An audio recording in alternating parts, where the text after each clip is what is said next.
আসসালামু আলাইকুম ওয়া রাহমাতুল্লাহি ওয়া বারাকাতুহু। ইন্নাল হামদালিল্লাহ নাহমাদুহু ওয়া নুসাল্লি আলা রাসূলিহিল কারীম, আম্মা বা'দ। আল্লাহ পাকের নিকট লাখো কোটি শুকরিয়া যে মহান আল্লাহ তাআলা আমাদেরকে পবিত্র শুক্রবার জুমা নামাজ আদায় করার জন্য মসজিদে আসার মতো তৌফিক দান করেছেন।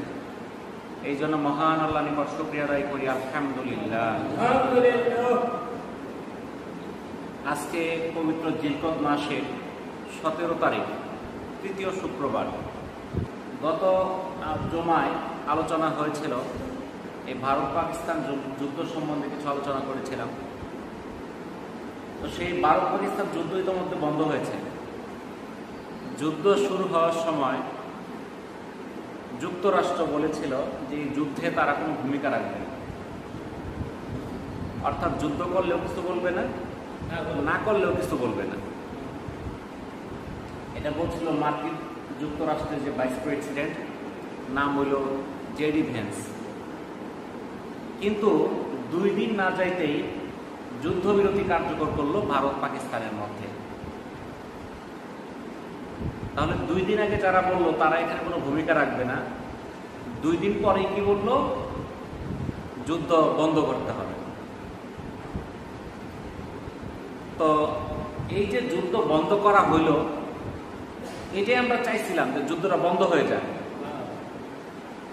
কিন্তু তারা কেন যুদ্ধ বন্ধ করলো, এর পেছনে কিন্তু একটা কারণ আছে। তো আমরা মনে করতেছি যে শান্তির জন্য তারা কি করছে, যুদ্ধ বন্ধ করছে। আসলে না, যেই উদ্দেশ্যে যুদ্ধ শুরু হয়েছিল তখন দেখতেছিল তাদের উদ্দেশ্য সফল হইতেছে না, তাদের স্বার্থের ব্যাঘাত ঘটতেছে। তখন তারা হুড়া করে সিদ্ধান্ত নিল যুদ্ধ বন্ধ করতে হবে। তাহলে 2 দিনের মধ্যে চেহারা পাল্টে গেল কেন? যদি এই যুদ্ধে ইন্ডিয়ার জয় লাভের সম্ভাবনা দেখা যাইতো তাহলে কিন্তু ঠিকই যুদ্ধ চলত। তখন কিন্তু বলতো না এই যুদ্ধ বন্ধ করা দরকার।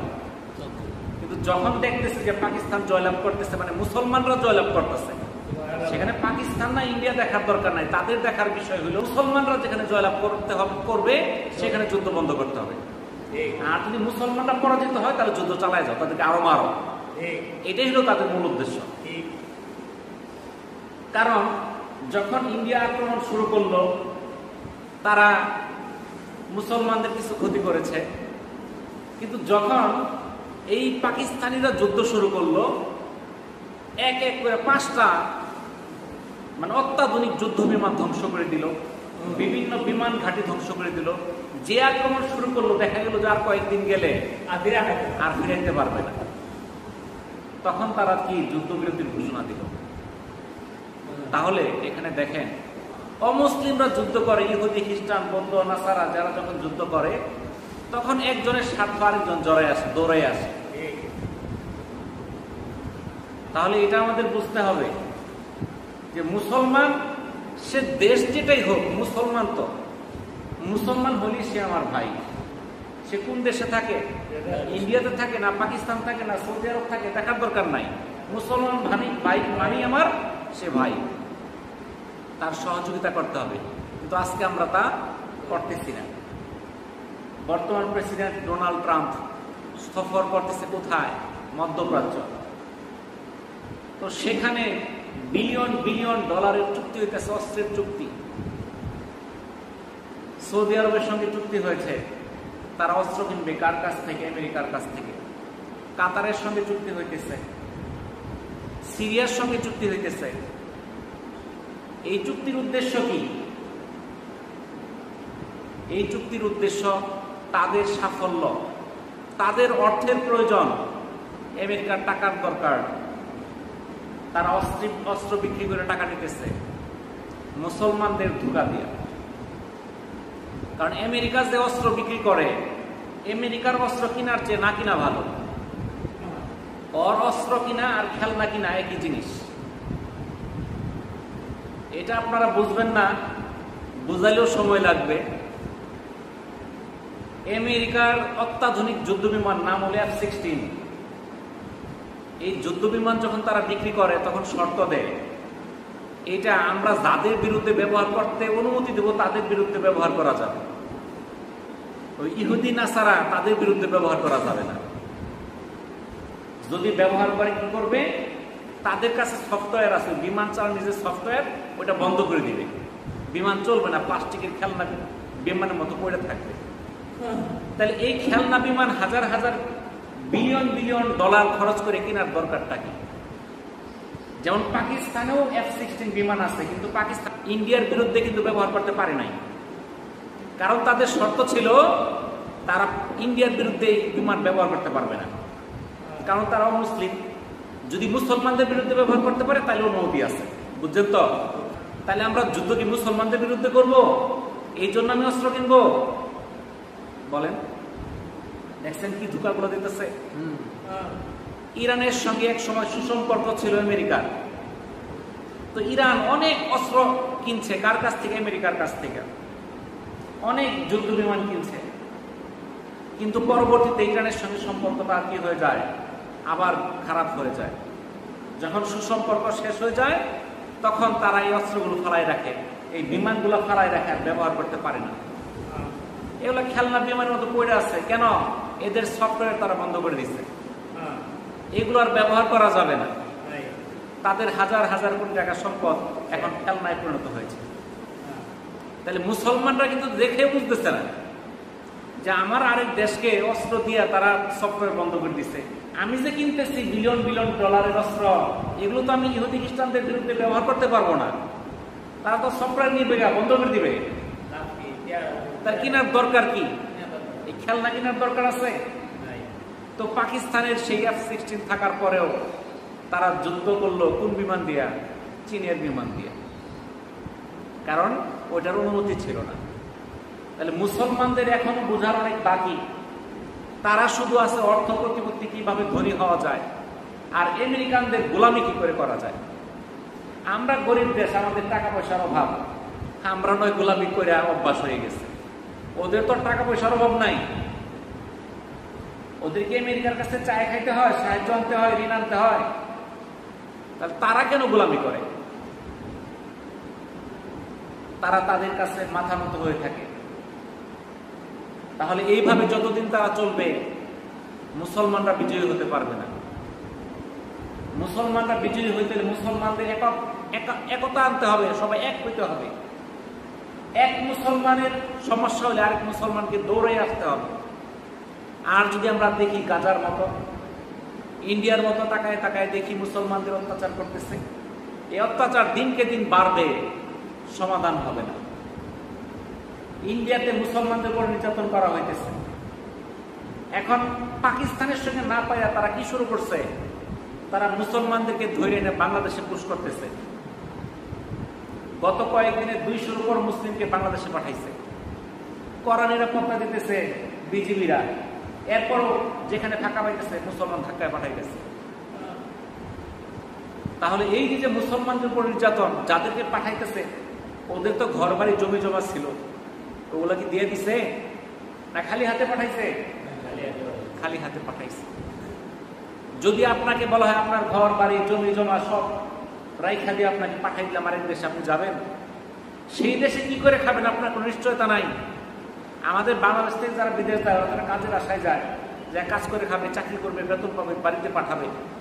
আর ওদেরকে যারা পাঠাইতেছে আমাদের দেশে, তারা কি চাকরি করে খাইতে পারবে? বাড়িতে টাকা পাঠাইতে পারবে? তাদের কিসের সম্ভাবনা আছে? কিছুই তো নাই। তাদেরকে এইভাবে অত্যাচার করতেছে ইহুদি নাসারা। মুসলমানদের তারা বিভিন্ন ভাবে ধোঁকা দেয়, আর সেই ধোঁকার মধ্যে আমরা আছি। সেই ধোঁকা কিন্তু আমরা খাইতেই আছি, বুঝতেছি না যে তারা আমাদেরকে ধোঁকা দিতেছে। বুঝতেছি, বুঝার পরে আমরা মানি না। দেখেন, আমাদের দেশ একটা জনবহুল দেশ, ছোট্ট দেশের মধ্যে মানুষের সংখ্যা 18 কোটির উপরে। এত মানুষ, এখন সেই পশ্চিমারা আমাদেরকে বলে যে তোমাদের দেশে এত মানুষ, তোমরা কি করে খাবা? তোমাদের তো চলার পথ থাকবে না, এত মানুষ হলে তোমাদের জায়গা কম, তোমাদের জনসংখ্যা কমাও, একটা করে সন্তান নেও, 2টার বেশি নিও না। এটা আমাদের শিক্ষা দেয়। আসলে দেশের সবচেয়ে বড় সম্পদ হল জনসংখ্যা, এর চেয়ে দামি কোনো সম্পদ নাই। আপনি যতই টাকার মালিক হন, যত কিছুর মালিক হন, মানুষের যে দামি কোনো সম্পদ নাই। আজকে উন্নত দেশ যারা, তারা মানুষের অভাবে হাহাকার করতেছে, তাদের দেশে মানুষ নাই, কম। তারা বিদেশ থেকে লোক নিয়ে কাজ করাইতে বাধ্য হইতেছে, তাদের দেশে লোক নাই, লোক সংখ্যা কম।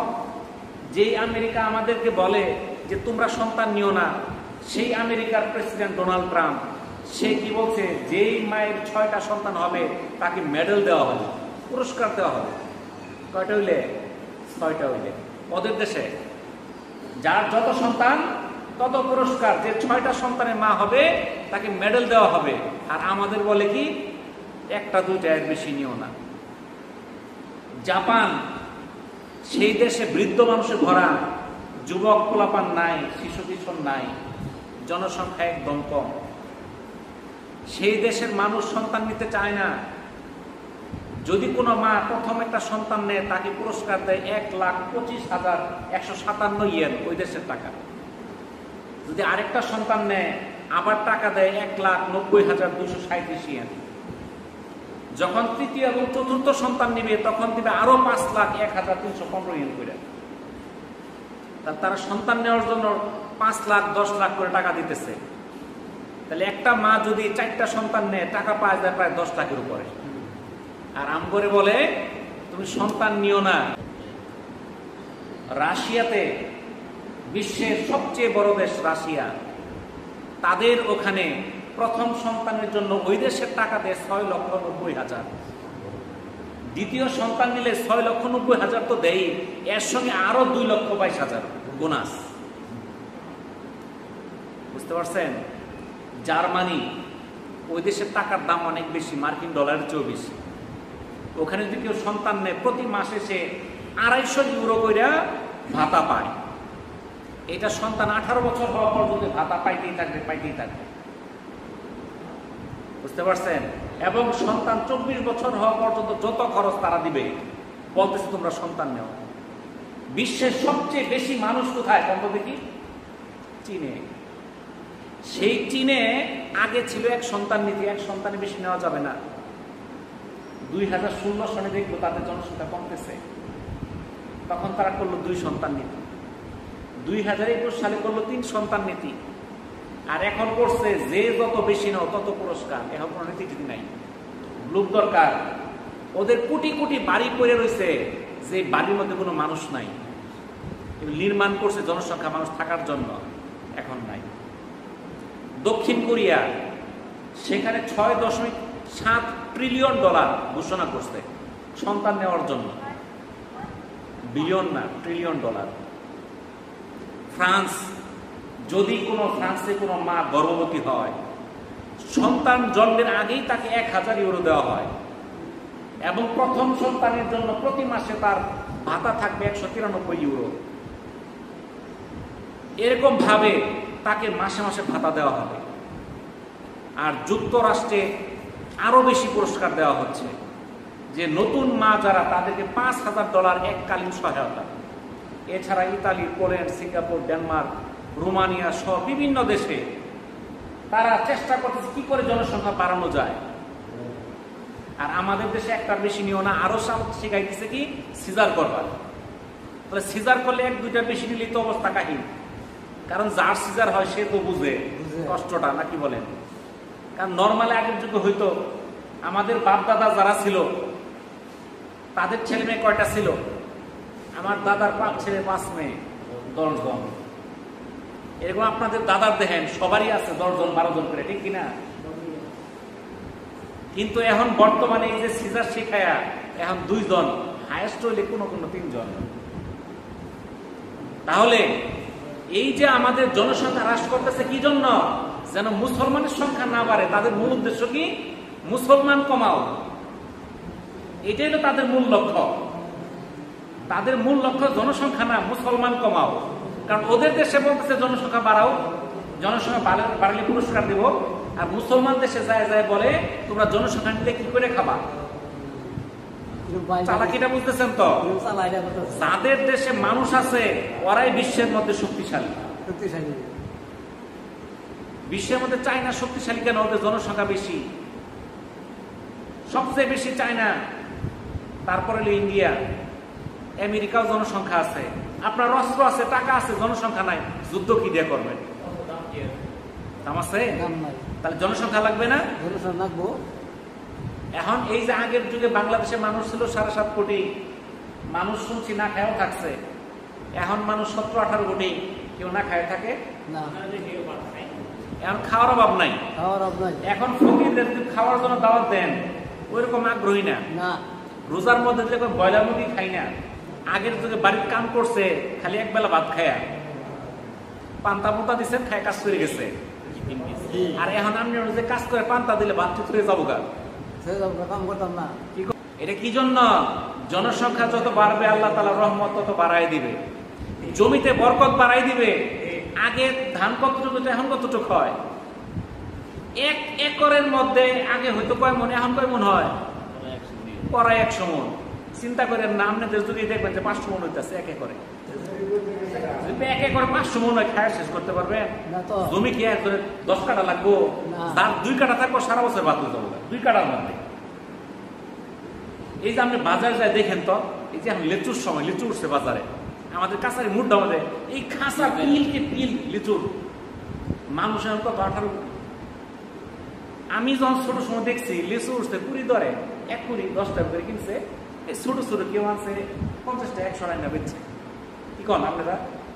আর এখন দেখেন কি পরিমাণ লিচু উঠে, তার তো এত লিচু তো খেয়ে দেওয়ার কথা না, মানুষ 18 কোটি, এখন তার আগের চেয়ে বেশি। কি কন? এখন যেটাই যান ওটাই তো বাজার বেশি, কোনটা কম আছে? কোনটাই তো কম নাই, তরকারি কম না। তাহলে এই যে মানুষ বাড়তেছে, আল্লাহ তো উৎপাদন বাড়াই দিবে, খাদ্যের ব্যবস্থা তো আল্লাহ করবে, কিন্তু এখন আমরা তো বুঝি না, হুজুররাও বুঝে না। সন্তান যে যত পারেন বেশি নেবেন, সন্তান আপনার সম্পদ। নিচে নিয়ে একটা গগা মারে তুই আপনার গেছে গা, শেষ কি দিয়ে খাবাই আছে 8টা 10টা, 2টা 4টা গেছে গা, 2টা 4টা থাকবো কইরা, নাকি কন? হ্যাঁ,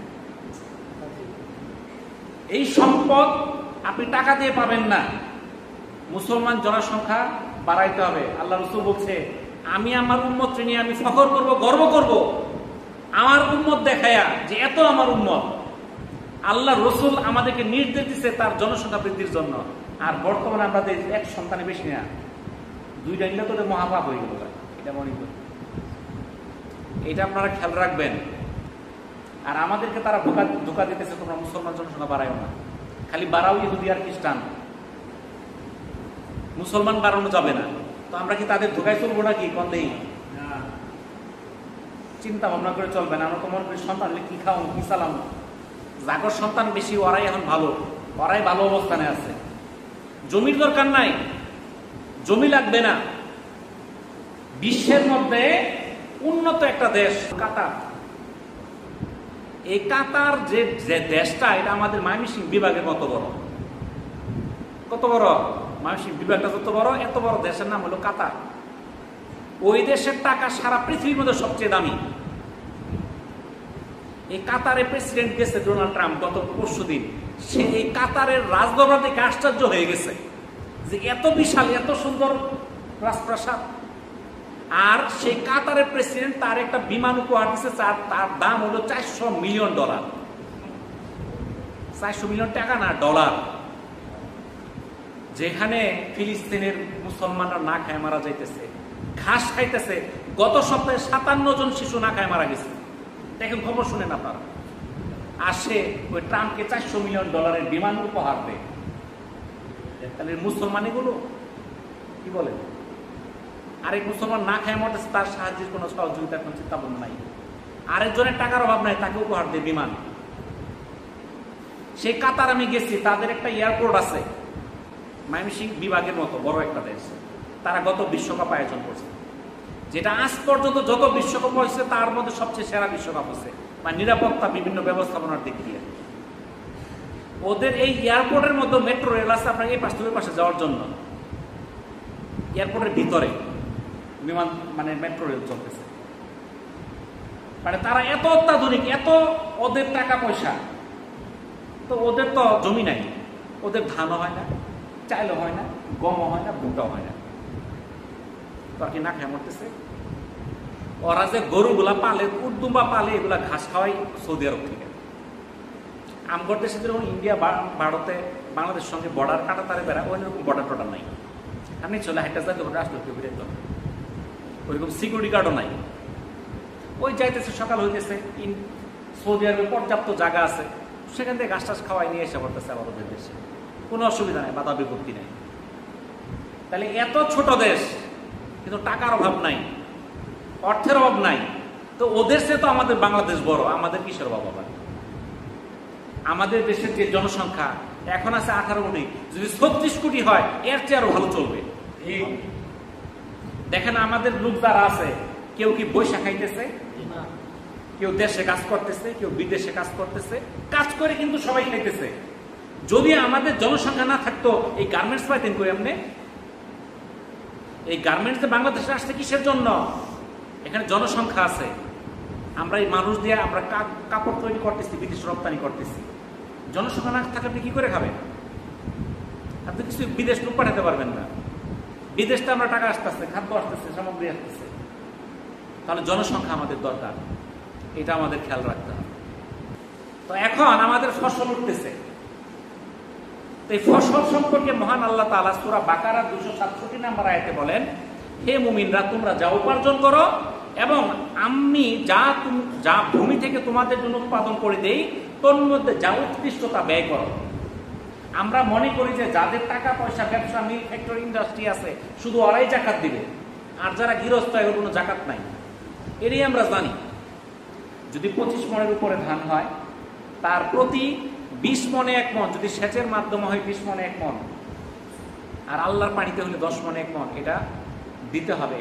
এই জাকাত বা উসরের 8টা খাত আছে, ফকির, মিসকিন, এতিম, অসহায়, এরকম 8টা খাত আছে। এই খাতগুলোতে আমাদের এই উসরের ধানটা দিতে হবে। আমরা মসজিদে যে দানটা করবো, এটা সাধারণ দান। মসজিদের মধ্যে সাদকা দেওয়া যায় না, জাকাত দেওয়া যায় না, ফিতরা দেওয়া যায় না।